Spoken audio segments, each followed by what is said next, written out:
Good morning, afternoon, everyone. I want to begin with a question. Have you ever witnessed someone close to you, perhaps a friend, a family member, or even a colleague going through a difficult time? Maybe it was the loss of a loved one, a painful breakup, a personal failure, or even just the kind of exhaustion that life can bring when it feels like the world is weighing them down.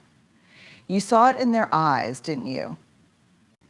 That flicker of sadness or the quiet plea for acknowledgement hidden behind their usual smiles. I want to share a story with you. Some years ago, a close friend of mine went through one of the most challenging times of her life. She was navigating a storm of emotions, grief, self-doubt, and loneliness. At the time, I didn't know what to say, so I chose to say nothing at all. I convinced myself that my silence was respectful, that she needed space, that I would only make things worse if I said the wrong thing. I told myself, she knows I care. She knows I'm here for her. But the truth is, I wasn't there not in the way she needed.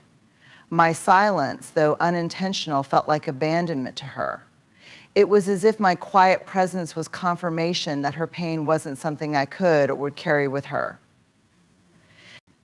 Later, she told me how lonely she felt during those months, not because no one was physically around, but because no one really stepped into the vulnerable space of her pain to simply say, I see you, I'm here. You don't have to go through this alone. Reflecting on that moment, I realized something powerful. My silence wasn't neutral. It wasn't passive. It had a weight, and that weight pressed down on someone who was already struggling to stand. My silence didn't just fail to help, it hurt her deeply. And in hindsight, I can see that my fear of saying or doing the wrong thing robbed me of the chance to truly show up for someone I loved. Empathy is not just a word, it's a lifeline. It is the invisible thread that connects us to one another, binding hearts that might otherwise feel isolated and alone. It's the ability to feel with someone, not for them or about them, but truly with them, to step into their world, to set aside our judgments, our assumptions, and even our discomfort, and to simply be present in their experience. Empathy is what transforms a fleeting interaction into a profound connection. But let's be honest, empathy is not easy. It requires courage because it asks us to lean into someone else's pain without trying to fix it, dismiss it, or explain it away. It challenges us to embrace vulnerability, both our own and theirs, as we open ourselves to the rawness of their emotions. When someone shares their pain or struggles, our natural instinct is often to want to solve the problem, to cheer them up, or to reassure them with platitudes. But empathy doesn't ask us to do any of that. It simply asks us to sit in the discomfort with them, to say, I don't have all the answers, but I'm here with you. Imagine standing on opposite sides of a deep chasm. Empathy is the bridge that allows us to cross over, to meet each other where we are. It's not about shouting words of encouragement from a safe distance. It's about taking the steps to walk into someone else's experience, even if it's unfamiliar or uncomfortable. When we do this, we let the other person know they're not alone, that their feelings are seen, heard, and valid. And here's the thing about empathy, it's not about having the perfect words or the right solution. It's about presence, it's about showing up. Empathy says, I see your pain, and I'm not afraid to stand beside you in it. That presence can speak volumes when words fail. It's the hand that reaches out in the darkness, the steady voice that says, you don't have to face this alone. Empathy also teaches us that our role isn't to take away someone's pain, but to lighten their burden by sharing it. Sometimes just knowing that someone is willing to sit in the messiness of our emotions with us can be the very thing that helps us begin to heal. It's the bridge that connects us, reminding us of our shared humanity, our shared struggles, and our shared strength. In a world that often values independence and self-reliance, empathy reminds us of something profoundly human, that we are wired for connection. We are meant to reach out to one another, to stand together in both joy and sorrow, and to be each other's safe harbor in the storm. Empathy builds the bridge that makes this possible. And it's a bridge we can all learn to build if we're willing to listen, to feel, and to truly care. Fear and shame are two of the most powerful emotions we experience as human beings, and they have a way of silencing us, paralyzing us, and keeping us lost, and keeping us from showing up when it matters most. Fear whispers that we might make things worse, that we don't know enough, or that we'll say the wrong thing. It tells us that stepping into someone else's pain is risky, that we could end up being rejected or judged. And so instead of leaning in, fear convinces us to step back, to stay quiet, to keep our distance. Shame, on the other hand, takes it even further. Shame tells us that we are not enough, that we're not compassionate enough, brave enough, wise enough, or strong enough to help someone who is struggling. It points out every flaw, every shortcoming, and every past failure we've had in moments where we've tried to connect or comfort. Shame says, who do you think you are to try to help? You're going to fail, just like you did before. And so shame doesn't just silence us, it isolates us. It convinces us that our inadequacies define us, and that staying silent is safer than risking being exposed. Together, fear and shame create a wall that keeps us from reaching out, from showing up, and from being present in the moments when others need us most. They tell us that silence is better than vulnerability, that distance is better than discomfort, and that avoiding the risk of getting it wrong is more important than the chance to get it right. But here's the truth fear and shame lie. They lie to us, and they rob us of the opportunities to be the kind of person who makes a difference, who builds connection, and who stands beside others in their pain. Fear and shame make us forget that we don't need to have all the answers or the perfect words to be there for someone. They make us believe that our worth is tied to our ability to fix, solve, or heal, rather than our capacity to simply care, listen, and show up. They blind us to the fact that our presence, our empathy, and our willingness to lean into discomfort can mean far more than any carefully crafted response. It's time to call out fear and shame for what they are: barriers to connection, thieves of compassion, and enemies of courage. It's time to recognize that they are not serving us or the people we care about. Instead of letting fear and shame dictate our actions, we can choose to confront them, to name them, and to remind ourselves that courage isn't the absence of fear, it's the decision to act in spite of it. We can remind ourselves that perfection isn't required in moments of connection, authenticity is. That showing up, even imperfectly, is infinitely better than staying silent out of fear. And that shame loses its power when we refuse to let it define us, when we choose to believe that our worth isn't tied to our ability to fix, but to our willingness to love and to care. Calling out fear and shame doesn't mean they'll disappear entirely. They're part of being human, and they'll show up time and time again. But every time we choose to step through them, every time we choose to reach out, to speak up, and to be present despite them, we weaken their hold on us. And in doing so, we strengthen the connections that remind us of who we are and why we're here to love, to support, and to walk alongside one another, even in the hardest moments. Silence may seem harmless. It may even seem like a neutral choice in the moment, a way to avoid making things worse or stepping into a space where we feel unprepared. But silence is rarely neutral. It carries a weight, a profound, invisible weight that can deeply affect those who are already struggling. The cost of silence is not something we often see immediately, but it lingers, it festers, and it leaves a mark that can be difficult to heal. For the person in pain, silence can feel like abandonment. It can feel like their struggles are too much, too uncomfortable, or too inconvenient for others to bear. When someone reaches out, whether through words, body language, or even just the quiet hope that someone will notice their pain, and they are met with silence, it reinforces the idea that they are alone. It whispers to them that their pain doesn't matter, that their feelings are invalid, or that they are somehow unworthy of care and attention. Silence amplifies the very loneliness they are trying to escape. The cost of silence is emotional isolation. It creates a chasm between people, turning moments that could be opportunities for connection into moments of disconnection. When we remain silent in the face of someone suffering, we unintentionally build walls where bridges could have been. We send a message, whether we mean to or not, that their pain is something we'd rather not confront.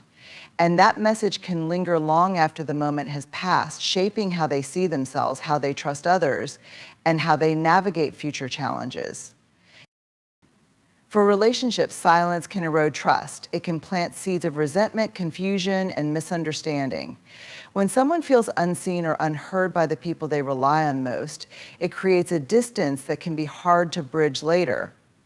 Over time, this distance grows, weakening the bonds that once seemed unshakable. Relationships thrive on communication, on mutual care and understanding. Silence, when it replaces words or actions of support, can slowly but. Silence also costs us our own sense of integrity and connection. When we choose not to speak, not to act, we often carry that decision with us. We replay the moment in our minds, questioning if we could have done more, if we missed an opportunity to make a difference. The regret of staying silent can linger, leaving us with a sense of guilt or shame that we may not even fully understand. We wonder if our silence contributed to someone's pain, if we could have been the person to lighten their load or make them feel less alone. The cost of silence is not just personal, it's societal. When silence becomes the norm in the face of pain, injustice, or suffering, it allows those things to persist and grow. Silence creates space for harm to continue unchecked. It sends a message that the world is indifferent, that people's struggles are theirs to bear alone, and that there's no collective responsibility to care for one another.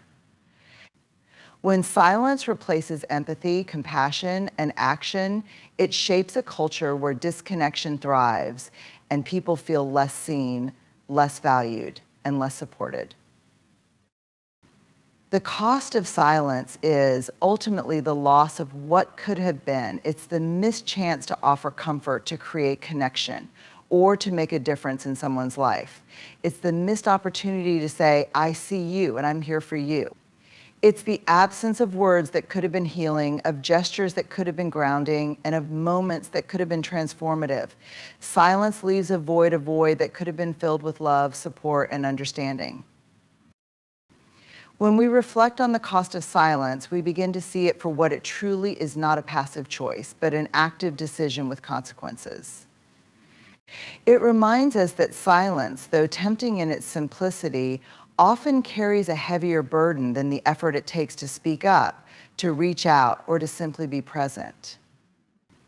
The cost of silence is high, and it's a cost we can choose not to pay by stepping into the discomfort, the vulnerability, and the courage that connection requires.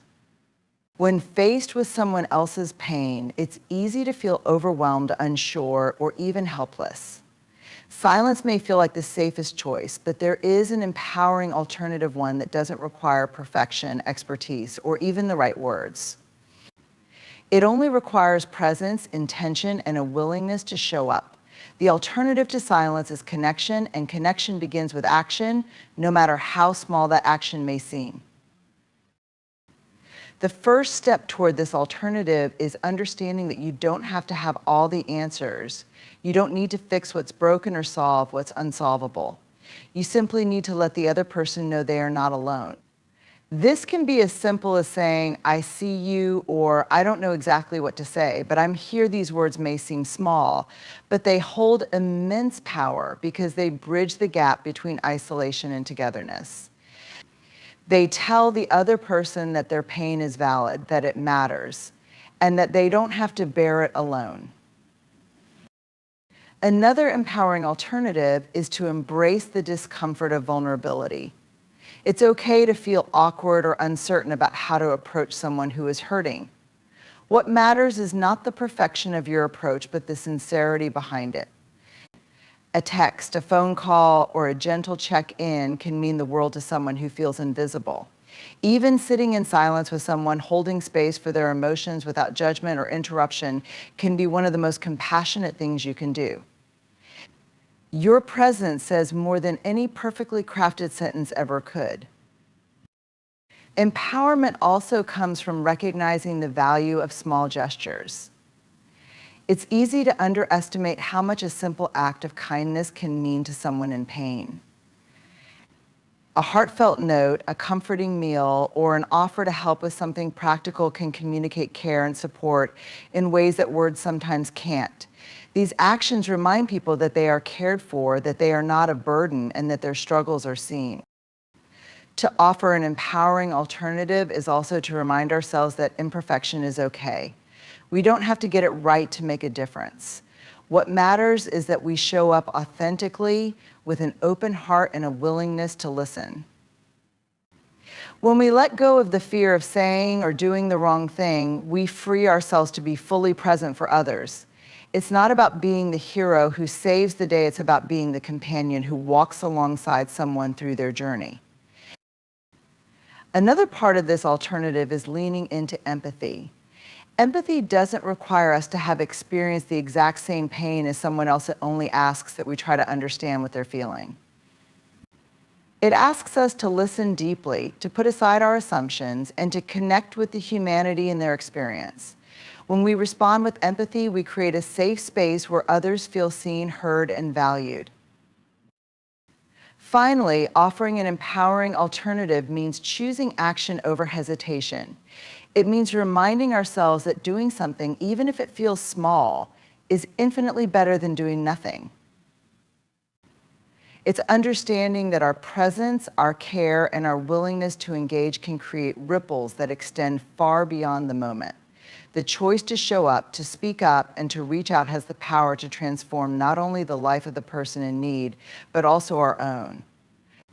It strengthens our capacity for compassion, deepens our connections, and reminds us of the shared humanity that binds us all. The alternative to silence is courage. It's the courage to step into the unknown, to embrace imperfection, and to connect with others in their moments of need. It's the courage to say, "You are not alone," and to mean it. When we choose this alternative, we choose to be part of the solution, part of the healing, and part of the hope that every person deserves to feel. Now, as we come to the close of this conversation, I want to leave you with something more than words. I want to leave you with a challenge, a call to action that goes beyond this moment and into the fabric of your everyday life.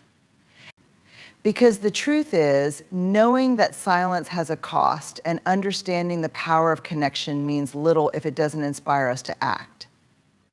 Think about the people in your life right now. Who do you know that might be struggling? It doesn't have to be obvious. Sometimes pain hides behind a smile, behind busy schedules, behind the simple words, "I'm fine." Sometimes it's the people who seem the strongest, the most put together, who are quietly carrying the heaviest burdens. Who in your life might be silently asking for someone to notice, to care, to reach out? Your action doesn't have to be grand or complicated. It can start small. Send a text to someone you haven't heard from in a while, not just to ask how they're doing, but to genuinely let them know you care. Call someone who's been on your mind. Write a note, leave a message, or simply sit beside someone who needs to feel that they are not alone. These small acts may seem insignificant, but to someone who feels invisible or unheard, they can mean everything. I challenge you to step into those moments of discomfort, those moments where silence feels easier, and choose connection instead. When you see someone in pain, resist the urge to shy away out of fear or uncertainty. Instead, lean in. Offer your presence. Say, "I'm here for you," even if you don't know exactly what to say. Because the act of showing up, of being there, speaks louder than words ever could. I also challenge you to examine the role fear and shame play in your own life. When you feel the pull to stay silent, ask yourself why. Is it fear of saying the wrong thing? Is it the belief that you won't make a difference? Recognize those feelings, but don't let them define your actions. Remember, it's not about perfection, it's about authenticity. It's about being willing to step into someone's world, even if it feels messy or uncertain. This call to action is not just about responding to pain, it's about creating a culture of connection in every aspect of our lives. It's about choosing to be the kind of person who sees, who listens, who cares. It's about building relationships rooted in trust, empathy, and love. And it's about recognizing that your words, your presence, your willingness to engage have the power to heal, to uplift, and to transform. So today I ask you to take that first step. Don't wait for the perfect moment, because the perfect moment may never come. Don't wait until you have the perfect words, because sometimes words aren't even necessary. Take the step now, reach out now, be present now, because someone somewhere is waiting for that connection, that acknowledgement, that reminder that they are not alone. Your silence has a cost, but your voice, your care, and your presence have immeasurable value. Choose to use them. Choose to act. Choose to act. Choose to be the light in someone else's darkness.